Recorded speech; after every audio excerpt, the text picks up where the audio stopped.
ये बात हुआ बायोलॉजी वाले बच्चों के यहाँ, ठीक है। और ये कुछ फ्लो चार्ट है जिसको हमने समझाया, वही फ्लो चार्ट के माध्यम से यहाँ दिखाने का प्रयास किया गया। आप देखिएगा, बाद में स्लाइड आपको अवेलेबल हो जाएगा। आप उसी चीज को बस समझाया कि बीएमएस का कोर्स है, पहले बैचलर करिए फिर मास्टर कर लीजिए, हेम्योपैथी का है, वेटरनरी डॉक्टर का है, बीडीएस है, पहले डेंटिस्ट बनिए बैचलर लेवल का और फिर जाकर के मास्टर करिए उसमें। तो ये कोर्सेस है बैचलर मेडिकल के, अलग अलग कोर्सेस है, उसी का एक फ्लो चार्ट दिखाने का आपके लिए प्रयास किया गया है। अब चलते हैं हम लोग मैथ वाले सिस्टम में।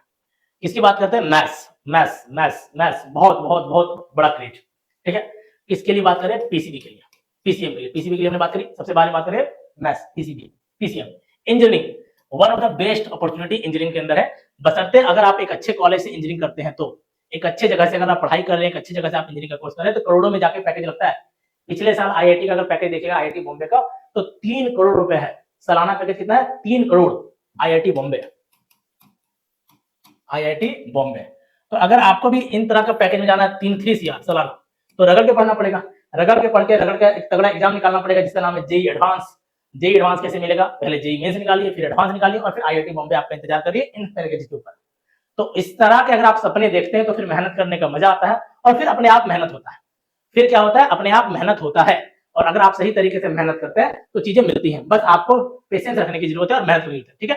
तो पहला हमने बात करा इंजीनियरिंग का कोर्स। इंजीनियरिंग का कोर्स के अंदर बहुत सारा इंजीनियरिंग का फील्ड होता है, अलग अलग इंजीनियरिंग का कोर्सेस होते हैं, जैसे मैकेनिकल इंजीनियर होता है, कंप्यूटर साइंस इंजीनियर होता है, सिविल इंजीनियर होता है, वो सारे कोर्सेस। तो थोड़ा थोड़ा हम आपको आगे आइडिया देंगे, ठीक है। फिर अगला आर्किटेक्ट। आर्किटेक्ट और डिजाइन क्या है? जैसे मान लीजिए बहुत बड़ा बिल्डिंग बनना है, तो अगर बहुत बड़ा बिल्डिंग बनना है तो बनाना हो गया कंस्ट्रक्शन, तो कंस्ट्रक्शन आ गया सिविल के अंदर, और बनाने से पहले क्या करते हैं? डिजाइन करते हैं, तो वो किसके अंदर आ गया? आर्किटेक्ट के अंदर। तो आर्किटेक्ट भी एक बहुत अच्छा प्रोफेशन है डिजाइनिंग से रिलेटेड, ठीक। फिर आता है एविएशन एंड एरोस्पेस, हवा में उड़ना, सरसों से हवा में कहां उड़ जाना। अगर आप एरोस्पेस में जाना चाहते हैं, स्पेस आपको अपनी ओर खींचता है, एरोप्लेन आपको अपनी ओर खींचता है, तो कहीं ना कहीं एविएशन और एरोस्पेस एक बहुत अच्छा फील्ड है जहां पे आप अपना करियर बना सकते हैं। आप पायलट बनना चाहते हैं, एयरफोर्स के ऑफिसर बनना चाहते हैं, स्पेस में जाना चाहते हैं, एस्ट्रोनॉट बनना चाहते हैं, तो कहीं ना कहीं एविएशन और एरोस्पेस का जो फील्ड है वो आपके लिए है। ये फील्ड बिल्कुल आप ही के लिए बना है, जो आपको स्पेस में लेके जाएगा, एस्ट्रोनॉट बना सकता है, आपको स्पेस से रिलेटेड चीजों पे ले जा सकता है, ठीक है। फिर अगला है डाटा साइंस और आर्टिफिशियल इंटेलिजेंस। अभी तो आपने एआई का नाम सुना ही होगा, हर चीज एआई के ऊपर है, चैट जीपीटी का नाम सुना होगा, तो चैट जीपीटी के बारे में आप खुद ही जान ले सकते हैं, बहुत डिटेल में बताने की जरूरत है भी नहीं। तो डाटा साइंस और एआई भी हमारा एक ऑप्शन है इसके थ्रू। अब तो इसका डेडिकेटेड कोर्स आ गया, पहले क्या होता था? डेडिकेटेड कोर्स नहीं होता था, अब इतना क्रेज बन गया तो इनका डेडिकेटेड कोर्स आता है बीटेक का। फिर डिफेंस, अगर आप डिफेंस सिस्टम में जाना चाहिए, जैसे एनडीए का आपने नाम बताया, नेशनल डिफेंस एकेडमी, तो आप इसके थ्रू जा सकते हैं, पीसीएम के थ्रू। फिर बिजनेस वाले कोर्स में जा सकते हैं, बिजनेस और मैनेजमेंट का कोर्स है। Pure science, simple pure science का मतलब क्या हो गया? बीएससी एमएससी करना चाहे तो वो करके जा सकते हैं। मर्चेंट नेवी, नेवी और मर्चेंट नेवी में क्या अंतर होता है, कोई बता सकता है? हाँ जी, नेवी और मर्चेंट नेवी में क्या डिफरेंस है, कोई बता सकता है क्या? नेवी और मर्चेंट नेवी में क्या डिफरेंस है? तो देखिए, नेवी होता है, जैसे अगर इंडियन का डिफेंस सिस्टम की बात करें तो इंडियन डिफेंस सिस्टम 3 पार्ट में डिवाइड है। एक क्या है आपका? थल सेना यानी कि आर्मी, दूसरा है वायु सेना यानी कि एयरफोर्स, और तीसरा है जल सेना यानी कि इंडियन नेवी। इंडियन नेवी जो है वो जल के अंदर है, पानी के अंदर देश का पूरा वो इंडियन नेवी हो गया। मर्चेंट नेवी क्या हो गया कि जब हमको कोई एक देश से दूसरे देश में सामान लेके जाना है, जैसे मान लीजिए इंडिया में सब कुछ तो नहीं बनता, बहुत सारी चीज बाहर से आता है, बहुत सारी चीज इंडिया से बाहर जाता है, तो जब एक देश से दूसरा देश कोई सामान जा रहा होता है तो बड़े बड़े शिप्स में जाते हैं। जो बड़े बड़े शिप्स में सामान को ले जाया जाता है, वो जो डिपार्टमेंट है वो कहलाता है मर्चेंट नेवी। क्या कहलाता है? Merchant navy. उसके अंदर पायलट होता है, जो शिप का पायलट होता है, जिसको कैप्टन कहते हैं बेसिकली हम लोग, कैप्टन होता है, इंजीनियर्स होते हैं। तो जो इंजीनियर्स मर्चेंट नेवी के साथ काम करते हैं वो कहलाते हैं मरीन इंजीनियर्स। क्या कहलाते हैं? मरीन इंजीनियर्स, ठीक है। मरीन इंजीनियर्स होते हैं जो मर्चेंट नेवी के लिए काम करते हैं, ठीक। अब जैसे मान ली बहुत बड़ा शिप है, अगर बहुत बड़ा शिप है तो कहीं ना कहीं उसके अंदर बहुत सारा सामान होगा, बहुत सारे इक्विपमेंट होंगे। तो जब बहुत सारे इक्विपमेंट होंगे तो वो इक्विपमेंट को कहीं ना कहीं ठीक करने में, देखभाल करने में कोई ना कोई लोग तो चाहिए, तो इंजीनियर सारा उन्हीं का केयर करते हैं, उन्हीं के ऊपर ध्यान देते हैं, तो वो मरीन इंजीनियर्स होते हैं। और फिर अगेन सिविल सर्विसेज, मैंने आपको ऑलरेडी बताया कि आर्ट्स डिपार्टमेंट है, लॉ और बाकी सारा चीज, वहां पे तो साइंस का बच्चा ऑलरेडी जा ही सकता है। क्लियर बात सभी को? ठीक है, चलिए अब कहानी को बढ़ाते हैं और आगे। अब अगर हम इंजीनियरिंग को और समझने का प्रयास करें, देखिए इंजीनियरिंग का जो डिपार्टमेंट है वो बहुत सारे डिपार्टमेंट हुआ, और भी बहुत सारे पता है, हमने यहाँ टॉप मोस्ट लिख रखा। इंजीनियरिंग के अंदर क्या है? पहला बात करते हैं mechanical core engineer.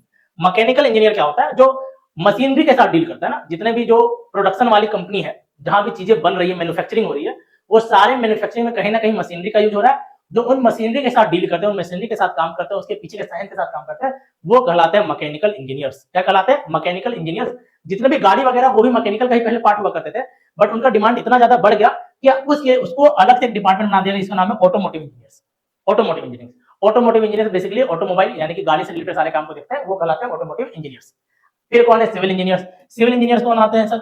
Civil engineers वो है जो कंस्ट्रक्शन से रिलेटेड, बड़े बड़े बिल्डिंग्स को बनना है। अब बड़े बड़े बिल्डिंग्स को बनना है तो थोड़े राजमिस्त्री जाके बना देगा, राजमिस्त्री बनाता है लेकिन पहले उसको डिजाइन किया जाता है, सारा का सारा चीज समझाया जाता है, जो इंजीनियर समझाता है, फिर ठेकेदार और मिस्त्री मिलकर उस पर काम करता है, लेबर सब काम करता है। तो जो कंस्ट्रक्शन से रिलेटेड पूरा का पूरा इंजीनियरिंग को देखते हैं कि कितना लोड लेगा पुल में, कितना लोड ले सकता है पुल को, कैसे डिजाइन किया जाए, कैसे बनाया जाए कि हेवी लोड को उठा सके, पुल गिरे नहीं। इनके पीछे के साइंस के साथ जो काम करते हैं वो कहलाते हैं सिविल इंजीनियर्स। फिर आता है कंप्यूटर इंजीनियरिंग, ये तो आप ऑलरेडी जानते हैं, कंप्यूटर से रिलेटेड सारा का सारा सिस्टम। और फिर केमिकल से रिलेटेड जो सारा काम करते हैं वो क्या कहला गया? Chemical engineer. अब इंजीनियरिंग जो है ये सारे कोर इंजीनियरिंग मैंने आपको बताया उसी का लाइन है, कौन कौन डिपार्टमेंट में जा सकते हैं, कौन क्या करता है, वही सारा लिखा हुआ है। जितना हमने चर्चा करा आपके साथ वही सारा डिटेलिंग में लिखा हुआ है, इसको आप एक बार पढ़ लीजिएगा, स्लाइड हम आपको अवेलेबल करवा देंगे। ठीक है। कोर इंजीनियरिंग के फील्ड में जो है इलेक्ट्रिकल इंजीनियर की बात करें तो पावर सिस्टम, इलेक्ट्रिक ग्रिड, जो भी बिजली से रिलेटेड, इलेक्ट्रिसिटी से रिलेटेड सारे काम को देखते हैं, उनको कहते हैं इलेक्ट्रिकल इंजीनियर के अंदर का वो पार्ट आता है। ठीक है, आगे बढ़ते हैं। फिर आता है आर्किटेक्चर। मैंने आपको बताया कि पहले डिजाइन बनाने से पहले क्या करना पड़ेगा? डिजाइन करना पड़ेगा। तो जो डिजाइनिंग रिलेटेड सारे काम को देखते हैं, ये देख रहे हैं, ये कुछ लोग जो डिजाइन बना रहे हैं, है ना, ये तो आपका मैनुअल वर्क है, लेकिन अब मैनुअल वर्क होता नहीं है, अब कंप्यूटर के ऊपर सारे सॉफ्टवेयर के ऊपर डिजाइनिंग का काम होता है। तो जो डिजाइनिंग से रिलेटेड सारा काम करते हैं वो है बीआर। क्या है वो? BR, bachelor of architecture. अच्छा, यहाँ एग्जाम का नाम मैंने भूल गया बताना। देखिए, जेईई मेंस एग्जाम होता है, इसके लिए एडवांस एग्जाम होता है, बिटसेट का एग्जाम होता है, बीटी का एग्जाम होता है, एसआरएम, जेईई स्टेट लेवल, ये सारे एग्जाम्स हैं। हम लोग एग्जाम के रिलेटेड और भी बात करेंगे आगे कि इन कोर्सेज में जाने के लिए इंडिया में कौन कौन से टॉप के एग्जाम्स हैं और उस एग्जाम्स को कौन कौन से बच्चे दे करके आप कहाँ कहाँ करियर बना सकते हैं, कौन से टॉप कॉलेज में जाते हैं जहाँ का पैकेज बहुत अच्छा है। तो ये कुछ कुछ नाम से लिखे हुए, लेकिन अभी ये कंप्लीट नहीं है, थोड़ा थोड़ा आइडिया देने के लिए मैंने आपको नाम बताया कि जैसे अभी हम आईआईटी बॉम्बे की बात कर रहे थे, आईआईटी बॉम्बे, अगर किसी बच्चे को आईआईटी बॉम्बे जाना है तो उसको पहले एडवांस निकालना पड़ेगा। ठीक है, क्या निकालना पड़ेगा? इसको पहले एडवांस निकालना पड़ेगा, और एडवांस निकालने से पहले क्या निकालना पड़ेगा? मेंस। ठीक है, आईआईटी के लिए स्पेशली एडवांस एग्जाम होता है। आगे बढ़ते हैं, आर्किटेक्ट की बात कर रहे थे हम, तो अगर हम आर्किटेक्ट की बात करें, ठीक, तो एक तो पहले मैंने आपको बताया डिजाइन से रिलेटेड कौन सा हो गया, आर्किटेक्ट का एग्जाम हो गया। ठीक, उसी में कहानी क्या होता है, उसी में अलग अलग कोर्स है, एक तो बी डिजाइनिंग का कोर्स है, उसके बाद प्लानिंग का भी कोर्स है कि बनाने से पहले प्लान भी तो करना पड़ेगा, तो बी प्लान का भी कोर्स आता है। और उन कोर्सेज को करने के लिए फिर एग्जाम है, नाटक एग्जाम है। उसी तरह जेईई मेन का पेपर 2 भी आपने सुना होगा, एक जेईई मेन होता है पेपर 1, एक जेईई मेन होता है पेपर 2। जेईई मेन का जो पेपर 1 होता है वो बेसिकली होता है बीटेक के लिए या बीई के लिए। जेईई मेन का जो एग्जाम होता है वो पेपर 1 का, वो किसके लिए होता है? बीई या बीटेक के लिए। अगर किसी को बैचलर ऑफ इंजीनियरिंग करना है या बीटेक करना है तो फिर जाकर के वो जेईई मेन का पेपर 1 देगा।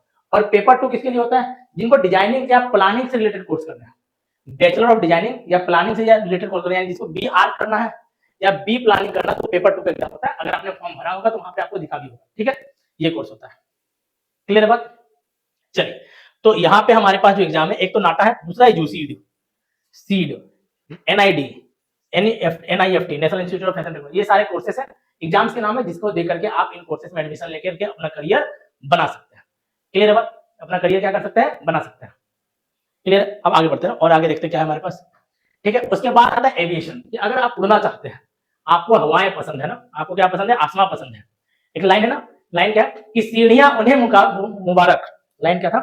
सीढ़ियां उन्हें मुबारक जिन्हें छत पर जाना है, सीढ़ियां उन्हें मुबारक जिन्हें छत तक जाना है, अपनी मंजिल तो आसमां है, रास्ता हमें खुद बनाना है कि नहीं? सीढ़ियां उन्हें मुबारक जिन्हें छत तक जाना है, अपनी मंजिल आसमां है, रास्ता हमें खुद बनाना है। अब सफलता मिले या ना मिले ये तो मुकद्दर की बात है, अब सफलता मिले या ना मिले ये तो मुकद्दर की बात है, बट हम कोशिश ही ना करें ये तो गलत बात है। इसलिए अगर आप एक सपना देख रहे हैं, एक सपना देख रहे हैं कि मेरे को उस जगह पे पहुंचना है, वो काम कन्वर्ट करना है, तो पहले तो सपना देखना पड़ेगा। जितना बड़ा आप सपना देखेंगे उतना बड़ा आपके पास चैलेंज आएगा। जरूरत है उस चैलेंज को फेस करके उसके ऊपर काम करके कवर करने का, और फिर आप ट्राई करिए।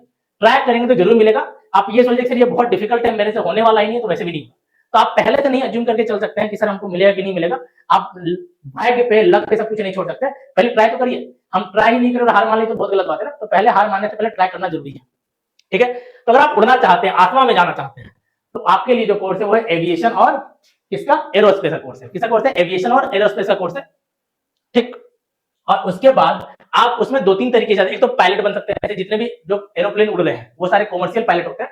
जैसे आपने सुना होगा एयर इंडिया, इंडिगो, है ना, ये सारे जो कंपनी है, ये सारे जो एरोप्लेन उड़ते हैं उसके जो पायलट होते हैं वो कॉमर्शियल पायलट होते हैं, उनका ट्रेनिंग होता है, कॉमर्शियल पायलट का ट्रेनिंग होता है, उसके थ्रू जाकर के आप उसमें कोर्स कर सकते हैं। दूसरा होता है एरोस्पेस इंजीनियरिंग, इंजीनियरिंग करिए लेकिन एरोस्पेस में करिए। किसमें करिए? एरोस्पेस में। आईआईटी मद्रास, आईआईटी मद्रास का एरोस्पेस इंजीनियरिंग बहुत बहुत बहुत तगड़ा है, बहुत ज्यादा तगड़ा है। ठीक है, तो एरोस्पेस में आप कर सकते हैं कि इंजीनियर बनकर अगर आप स्पेस में जाना चाहते हैं साइंस के साथ, तो एरोस्पेस इंजीनियरिंग जा सकते हैं। दूसरा, जितने भी एयरक्राफ्ट होते हैं उसके मेंटेनेंस का भी कोर्स होता है अलग से, और इसके लिए एग्जाम एक तो एनडीए का है। एनडीए में किसके लिए, अगर आप एयरफोर्स में जाना चाहते हैं, अगर आप डिफेंस से एयर में जाना चाहते हैं, देखिए एयर में जाने का बहुत सारा रास्ता है, हवाओं में उड़ने का, आसमान को छूने का बहुत सारा रास्ता है। अगर आप देश का सेवा करते करते डिफेंस में जाके हवाओं में कुछ होना चाहते हैं, आसमान में उड़ना चाहते हैं, तो किस पे ध्यान दीजिए, एनडीए के ऊपर। किसके ऊपर ध्यान दीजिए, एनडीए के ऊपर। अगर आप इंजीनियर बन के, अगर आप इंजीनियर बन करके एज ए इंजीनियर आसमान को छूना चाहते हैं, तो किस पे ध्यान दीजिए, जेई के थ्रू, जेई या फिर जो इंजीनियरिंग का एग्जाम है उसके थ्रू, ताकि आप एरोस्पेस इंजीनियर बन पाइए। और अगर आप कॉमर्शियल सिस्टम में जाना चाहते हैं, कॉमर्शियल की नहीं सर उतना घुलझाल में पढ़ना नहीं है, सिंपल कॉमर्शियल पायलट बनना है, सुबह रहना है दिल्ली में और शाम में रहना है बेंगलुरु में, समझ बात, आज रहना है दिल्ली में तो अगले दिन किसी और ये क्या कहते हैं कंट्री में रहना, उस तरह का आपका मेंटलिटी है, तो आप कॉमर्शियल पायलट बन सकते हैं, उसकी ट्रेनिंग ले सकते हैं। क्लियर है बात, ठीक है। तो ये बात हुआ एरोस्पेस इंजीनियरिंग का। फिर डिफेंस सिस्टम के अंदर आ जाइए। डिफेंस में जाने के लिए हमारे पास जो सिस्टम है वो किसका है, एनडीए का एग्जाम है। किसका एग्जाम होता है, एनडीए का, ठीक। एनडीए के एग्जाम के थ्रू आर्मी में जा सकते हैं, नेवी में जा सकते हैं, एयरफोर्स में जा सकते हैं। आप डिफेंस के अंदर ही साइंटिस्ट बन सकते हैं, किसके थ्रू, एक एग्जाम होता है डीआरडीओ का और इसरो का। डीआरडीओ क्या है, डीआरडीओ क्या है, डिफेंस के बारे में तो आप ऑलरेडी जानते हैं, इंडियन स्पेस रिसर्च ऑर्गेनाइजेशन। तो ये दोनों का दोनों आप साइंटिस्ट बन सकते हैं, उसके लिए आपको बीटेक करना पड़ेगा, फिजिक्स से आप पढ़ाई करके आगे बढ़िएगा तो भी बन जाइएगा। अच्छा, कुछ लोगों के दिमाग में ये होता है कि अगर हमको सिस्टम में जाना है, तो हमारे पास गवर्नमेंट जॉब होता है, नहीं होता, तो कहीं ना कहीं इंजीनियर्स के पास भी गवर्नमेंट जॉब होता है, आप इंजीनियरिंग करके भी गवर्नमेंट जॉब में जा सकते हैं, ठीक है। आप इंजीनियरिंग करके भी गवर्नमेंट जॉब में क्या कर सकते हैं, जा सकते हैं। कौन कौन से टॉप मोस्ट गवर्नमेंट जॉब है इंजीनियर्स के लिए, तो एक पहला है जो सबसे टॉप एग्जाम होता है वो है आईईएस, इंडियन इंजीनियरिंग सर्विस, सिर्फ इसके लिए इंजीनियर के लिए। फिर एसएससी जेई होता है, एसएससी एई होता है, एसएससी जेई होता है, ठीक है, दोनों होता है, एई और जेई दोनों होते हैं। एसएससी होता है जो जनरल है, जो आर्ट्स का बच्चा भी दे सकता है, कॉमर्स भी दे सकता है, साइंस का बच्चा भी दे सकता है। एक एसएससी होता है जो सिर्फ इंजीनियर्स के लिए, JE for junior engineer, AE for assistant engineer, दोनों के लिए एग्जाम होता है एसएससी का। और फिर होता है आरआरबी का, रेलवे का जेई और रेलवे का एई। आपने देखा होगा हर रेलवे स्टेशन में एक ये असिस्टेंट इंजीनियर केबिन होता है, वो जो केबिन में आता है उनको वो एग्जाम को दे करके आता है, ठीक है। इसके लिए कौन कौन से एग्जाम है, एनडीए के, सीडीएस के, आईएएस का एग्जाम होता है, इसरो का एग्जाम होता है, ये अलग अलग एग्जाम है जिसको देकर के आप इन फील्ड में जाके अपना करियर बना सकते हैं, ठीक है। चलिए आगे बढ़ते हैं। बिजनेस एंड मैनेजमेंट, बिजनेस से रिलेटेड आपको बात करना है, आपको बिजनेस पता है, आपके खून में बिजनेस का कीड़ा दौड़ रहा है, तो आपके लिए इन तरह के ये कोर्सेस है जिसमें जाकर के आप बिजनेस में अपना पढ़ाई कर सकते हैं और करियर बना सकते हैं, ठीक है। एक बीबीए जो बैचलर लेवल कोर्स है, फिर बीएमएस बैचलर मैनेजमेंट स्टडी का कोर्स है। अगला है एमबीए, एमबीए का क्रेज ज्यादा है, एमबीए का क्रेज बहुत ज्यादा है, लेकिन वो मास्टर लेवल का डिग्री है, पहले ग्रेजुएशन करिएगा फिर मास्टर करिएगा। मास्टर इन बिजनेस का कोर्स ये है आपका किसका, एमबीए का, ठीक है। उसी तरह कुछ कुछ कोर्सेज और ये उनसे रिलेटेड क्या है, एग्जाम है, ठीक। बिजनेस और मैनेजमेंट से रिलेटेड ये सारे क्या है, एग्जाम्स है। आगे बढ़ते हैं, ठीक। प्योर साइंस की बात करें, अगर आप सिंपल ग्रेजुएशन की बात करें, तो जैसे आर्ट्स का बच्चा सिंपल ग्रेजुएशन कर सकता है, वैसे साइंस का बच्चा भी कर सकता है, चाहे वो फिजिक्स से कर ले, केमिस्ट्री से, मैथ्स से, जूलॉजी से, बॉटनी से, आप किसी से भी सिंपल ग्रेजुएशन कर सकते हैं। स्टैटिक्स अभी के समय का बहुत डिमांडिंग कोर्स है, उससे आप ये ग्रेजुएशन कर सकते हैं। बहुत सारे कॉलेजेस जो है रिसर्च में बढ़ावा देने के लिए, रिसर्च को आगे रखने के लिए स्टैटिक्स का कोर्स निकालती है, तो वहां से आप बीएससी इन स्टैटिक्स कर सकते हैं। और भी कुछ कुछ कोर्सेज है, इन सारे कोर्सेज में आप एडमिशन ले सकते हैं। ये एग्जाम बहुत अच्छा है आईआईएसईआर का, ठीक है। आईआईएसईआर क्या है कि जिन बच्चों को रिसर्च में बहुत मन लगता है, रिसर्च में मजा आता है कि सर मेरे को रिसर्च करना है, रिसर्च के फील्ड में जाना, कुछ नया खोजना है, तो उनके लिए एग्जाम बहुत अच्छा है। आईआईएसईआर का, नेस्ट का, जेस्ट का, ये होता है मास्टर के लिए, ये होता है पीएचडी के लिए, ये होता है ग्रेजुएशन के लिए। अलग अलग एग्जाम है रिसर्च से रिलेटेड। अगर आप रिसर्च से रिलेटेड जाना चाहते हो तो इन एग्जाम्स के बारे में देख सकते हैं, यहाँ पे करियर अपना बना सकते हैं, ठीक है। उसके बाद मर्चेंट नेवी के बारे में हमने बात की। मर्चेंट नेवी से आप क्या क्या बन सकते हैं, इंजीनियरिंग का कोर्स कर सकते हैं, नॉटिकल साइंस का कोर्स, इसमें भी आपके पास दो एग्जाम है, 2-3 एग्जाम है सेट का, उसका एग्जाम देकर के आप बन सकते हैं, और दूसरा है मर्चेंट नेवी का, ठीक है। दो अलग अलग एग्जाम से देकर के आप इस करियर में करियर बना सकते हैं। आगे बढ़ते हैं। लॉ और सिविल सर्विस, अगर आप लॉ करना चाहते हैं, लॉ के मतलब एडवोकेट के अंदर जाना चाहते हो, तो ये सारे कोर्सेज है लॉ करने के लिए।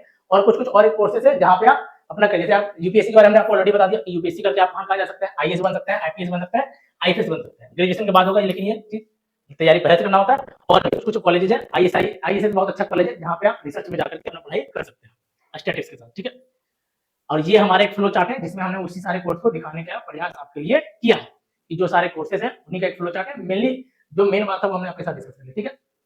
मेन बात क्या है, इतना कुछ बताने का मेन रीजन क्या है, ये सारा कुछ बताने का मेन रीजन ये है कि आपको एक चीज का आइडिया लगे क्या है। अभी भी कहानी खत्म नहीं हुआ, ये हमने आपको एक इंट्रोडक्शन का पार्ट दिया कि भाई इतना कोर्स है, ये करियर है, इसमें से किसी एक करियर को समझिए, जो करियर आपको बहुत अट्रैक्ट करता है उस करियर को पकड़िए, उसके लिए तैयारी करिए, और जब आप उसके लिए तैयारी करेंगे तो चीजें आपके लिए कन्वर्ट हो जाएंगी, ठीक है। आप किसी को भी करियर को चुनिए तो अपने इंटरेस्ट, स्किल और फ्यूचर स्कोप को देखते हुए चुनिए। पहला चीज क्या है, इंटरेस्ट। आपको आपका मन लगना चाहिए। आप पता चला कि आप डॉक्टर ये इंजीनियर बनना चाह रहे थे, आपको इंजीनियरिंग समझ में नहीं आता, आपको उसमें मन ही नहीं लगता, तो फिर क्यों बनना भाई, आप इंजीनियरिंग को भी बर्बाद करिएगा। तो किसी को भी चुनने के लिए, किसी भी करियर को चुनने के लिए पहला आपको क्या होना चाहिए, इंटरेस्ट होना चाहिए कि मेरा उसमें इंटरेस्ट है। दूसरा, सिर्फ इंटरेस्ट से काम नहीं चलेगा, आपको स्किल होना चाहिए। जैसे आपको क्रिकेट खेलना बहुत पसंद है, आपको क्रिकेट खेलना बहुत पसंद है, बहुत मजा आता है क्रिकेट खेलने में, लेकिन आप गली क्रिकेटर हैं, तो आप उसमें, आप गली क्रिकेटर है, आपके पास स्किल है ही नहीं, तो क्या उसमें करियर मिलेगा? नहीं सर। आपका सिर्फ इंटरेस्ट से काम चलना नहीं चलेगा, आपको उसमें अपने लिए स्किल भी बनाना पड़ेगा। भाई इंटरेस्ट आ गया, स्किल भी बन गया, अब क्या उसमें फ्यूचर स्कोप है? क्या वो करके हम अपना करियर बना पाएंगे? क्या मेरा फ्यूचर सिक्योर हो पाएगा? अगर ये तीनों सवाल का जवाब आपको मिलता है तो आप राइट करियर बनाइएगा। तो कोई पूछे आपसे कि राइट करियर कैसे चुने, राइट करियर कैसे चुने, तो राइट करियर चुनने के लिए आपको तीन सवालों का जवाब ढूंढना है। राइट करियर को चुनने के लिए आपको कितने सवालों का जवाब ढूंढना है? 3 सवालों का। पहला सवाल क्या है? इंटरेस्ट, कि क्या आपका उसमें इंटरेस्ट है, क्या आपका उसमें इंटरेस्ट है, वो चीज में आपको मजा आ रहा है कि नहीं आ रहा है। पहला सवाल तो ये है। अगर आपका इसको जवाब मिल गया कि हाँ सर इंटरेस्ट तो है, लेकिन सिर्फ इंटरेस्ट से काम चलने वाला नहीं है, क्रिकेट खेलने में हमको बहुत मजा आता है लेकिन ढंग से बैट पकड़ना आता ही नहीं, तो क्या मेरा करियर बनेगा? नहीं सर। तो दूसरा सवाल क्या है कि स्किल है कि नहीं है। अगर इंटरेस्ट के साथ साथ स्किल है तो फिर कहानी बन सकता है कि भाई आता भी है, मजा भी आ रहा है और आता भी है। जैसे मेरे को पढ़ाने में मजा भी आता है और हमको पढ़ाना भी आता है, दोनों काम हो रहा है। अगर ये दोनों काम का जवाब मिल गया कि इंटरेस्ट भी है और स्किल भी है, फिर देखिए उसमें स्कोप है कि नहीं फ्यूचर का। अगर ये तीनों सवाल का आपको जवाब मिल गया तो वो आपका जिस भी करियर के लिए जवाब मिलेगा वो आपके जीवन का बेस्ट करियर होगा, वहां आपको बेस्ट ऑप्शन मिलने वाला, आप अपना बेस्ट दे पाएंगे, बेस्ट करेंगे। क्लियर है बात? तो ये तीन चीजों का 3 सवाल जरूर पूछे जब भी आपको करियर के बारे में जानना हो, तो कि भाई हमको क्या चुनना चाहिए और क्या नहीं चुनना चाहिए। क्लियर है? तो ये हमारा था सेशन। आई होप कि आपको ये सेशन बहुत मजा आया हो। ठीक है, ये हमारा टेलीग्राम चैनल है, आप इसी तरह का अपडेट के लिए इसको स्कैन करके टेलीग्राम में जुड़ सकते हैं और अपना चीजों को और समझ सकते हैं। अगर किसी को कोई डाउट है तो पूछा जाए, कि और किसी के पास में कोई डाउट है तो पूछा जाए, कमेंट करिए अगर किसी को कोई डाउट है तो। अदरवाइज तो देखिए एक चीज तो और बोलेंगे ना, एक चीज और क्या बोलेंगे कि जब भी हम बात करते हैं सफलता का ना, कि सफलता कब मिलेगा, सफलता कब मिलेगा जब हम इस चीज की बात करते हैं, तो देखिए सफलता मिलने के लिए, किसी भी चीज में सक्सेस अचीव करने के लिए 2-3 क्वालिटी आपके अंदर होना चाहिए। कितना क्वालिटी? 2-3 क्वालिटी। अगर 2-3 क्वालिटी, ये 2-3 क्वालिटी आपके अंदर है तो बिलीव मानिए आज ना कल सफलता आपको मिलेगा ही मिलेगा। पहला, पेशेंस, आपके अंदर धैर्य होना चाहिए। अभी बच्चे क्या करते हैं कि किसी काम को स्टार्ट किए और थोड़ी देर में वो काम अगर नहीं हुआ तो बच्चे अपना पेशेंस छोड़ देते हैं, धैर्य खो देते हैं और फिर काम को करना ही छोड़ देते हैं, जबकि वो काम उनसे हो जाता है अगर थोड़ा सा वो क्या करते हैं, थोड़ा और धैर्य के साथ लगे रहते हैं। लेकिन बच्चे इतने जल्दी अपने पेशेंस को लूज कर जाते हैं। जैसे हमारे पास एक मटेरियल, हमको क्वेश्चन बनाना है, 50 क्वेश्चन का सीट मिला है, बच्चा 4-5 क्वेश्चन प्रैक्टिस किया, नहीं बना, छोड़ दिया कि सर बनता ही नहीं। भाई आज ही छूटा है, अभी 45 तो और बचा है, थोड़ा पेशेंस के साथ लग के काम करो। तो पहला क्वालिटी क्या होना चाहिए कि आपके अंदर क्या है? पेशेंस, पेशेंस होना चाहिए। अगर आपके अंदर पेशेंस है फिर देखिए आप लगनशील है कि नहीं है। लगनशील है कि लग के काम करने वाले, लगे हुए हो, डेडिकेशन है कि नहीं, करना है मतलब करना है, छोड़ना नहीं। और तीसरा है हार्डवर्क। अगर ये 3 क्वालिटी आपके अंदर है, डिसिप्लिन तो खैर होना ही चाहिए, ये 3 क्वालिटी आपके अंदर है तो बिलीव मानिए आज ना कल आपको सक्सेस जरूर मिलेगा, आज ना कल आपको सक्सेस जरूर मिलेगा। एक लाइन क्या है कि मुकद्दर की लिखावट का कुछ ऐसा कायदा होता है, कि मुकद्दर के लिखावट का कुछ ऐसा कायदा होता है, मुकद्दर की लिखावट का कुछ ऐसा कायदा होता है, देर से किस्मत खुलने वालों का दुगुना फायदा होता है। बहुत बार हमें लगता है कि मेरा किस्मत देर से खुल रहा है ना, हम फिर से एक लाइन रिपीट करते हैं आपके लिए कि मुकद्दर की लिखावट का कुछ ऐसा कायदा होता है, कि मुकद्दर की लिखावट का कुछ ऐसा कायदा होता है, देर से किस्मत खुलने वालों का दुगुना फायदा होता है। तो कभी आपको लगे ना कि बहुत मेहनत करें मेरा काम ही नहीं बन रहा, मेरा किस्मत खुल ही नहीं रहा, तो बिलीव मानिए, पेशेंस रखिए, आपको डबल फायदा होने वाला है। आई होप कि आपका ये सेशन आपके लिए बहुत बेनिफिशियल रहा होगा। अपने मैक्सिमम दोस्तों के साथ इस वीडियो को शेयर करिए। इवन जो 10th इस बार एग्जाम दिए हैं बच्चे, उनको भी शेयर करिए, क्योंकि 10th के बाद उनको भी 11th 12th में आना है, उनको शुरू से पता रहे क्या क्या ऑप्शन है, तो उनके लिए भी चुनना, सिलेक्ट करना आसान होगा। तो जितने भी दोस्त आपके हैं, चाहे वो आर्ट्स वाले हैं, चाहे वो कॉमर्स वाले हैं, चाहे वो साइंस वाले हैं, जनरली हम कभी आपको ये चीज नहीं बोलते कि शेयर करिए, चैनल को सब्सक्राइब करिए, बट आज इसलिए करें क्योंकि ये बहुत बड़ा विषय है। बच्चे 11th 10th में आ जाते हैं, उनको कुछ नहीं पता, एनडीए क्या चीज है, जेई क्या चीज है, नेट क्या चीज है, 11th 12th कर लेते हैं फिर नहीं पता, क्योंकि उनको कोई बताने वाला नहीं। आज ये स्थिति क्यों है? इस स्थिति का मेन रीजन ये, या तो बच्चों को पता नहीं है, पता क्यों नहीं है, या तो उनको बताया ही नहीं कोई, जब बताया नहीं तो पता कैसे होगा, या फिर जब बताया तो बच्चों ने ध्यान नहीं दिया। तो आज का ये सेशन उन सभी के लिए बहुत बहुत बहुत बेनिफिशियल रहने वाला है, जिनको आगे नहीं पता चल रहा कि क्या ऑप्शन है। हमने आपको एक यहाँ बेसिक सा इंट्रोडक्शन दिया है सारे टॉपिक का। इस वीडियो को अच्छे से देखिए, अपने मैक्सिमम दोस्तों के साथ, चाहे वो किसी भी डिपार्टमेंट से हो, साइंस से हो, आर्ट्स से हो, कॉमर्स से हो, कोई बच्चा 10th किया, उन सभी को शेयर करिए, मैक्सिमम आप वीडियो को शेयर करिए, मैक्सिमम रिलेटिव को शेयर करिए, ताकि उनको भी पता चल सके। और चैनल को सब्सक्राइब जरूर कर लीजिए, क्योंकि हम लोग जल्दी इनका डिटेल वीडियो लाने वाले हैं। किसका वीडियो पहले लाएंगे ये आप हमें कमेंट बताइए, जिसका कमेंट, जिस टॉपिक में कमेंट सबसे ज्यादा होगा उसी से हम लोग शुरुआत करेंगे और उसी पे वीडियो बनाएंगे ताकि आपको अपडेट मिलता रहे। ठीक है, तो चलिए आज के सेशन यहीं तक, जल्द मिलते हैं नेक्स्ट के साथ। तब तक मेहनत करते रहिए, आगे बढ़ते रहिए। Thank you, bye bye.